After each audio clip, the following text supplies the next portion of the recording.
My shopping discipline, just to kind of give you some nerd insight, is I like to look for a deal. I don't want to rip anybody off, but I want to get at least a fair price or maybe just find a good deal on something.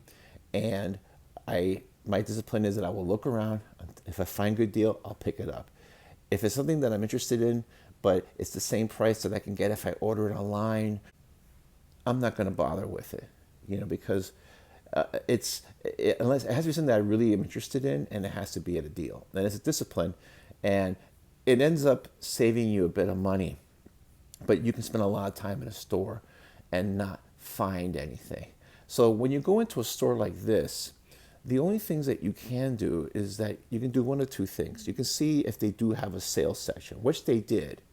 And then in a store like that, you have to look for items that they're selling at retail, but because those items were limited or those items are just so hard to find and so sought after, that buying them at retail is still a great price. And this is another piece of advice, and I've given this before, but when you go into a bookstore, a big comic book store, and they especially have like really high shelves. I'm 6'2", so when they have shelves that you got to look like, I gotta stick up my neck. I say, hey, do you got a footstool? And they'll give you like a footstool, and I'll stand on that thing and reach over and go through, because since they're up there, those things have been there for years.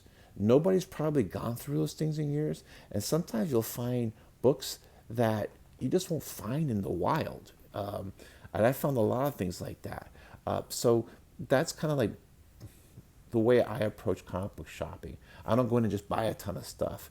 I look at it and say, and like I said, it's very disciplined, and maybe it sounds boring, but I'm always very happy, usually very happy with my purchases. At the end of the day, if you're happy with your purchases, that's the end game. However you get there is up to you. That's just the way I do it.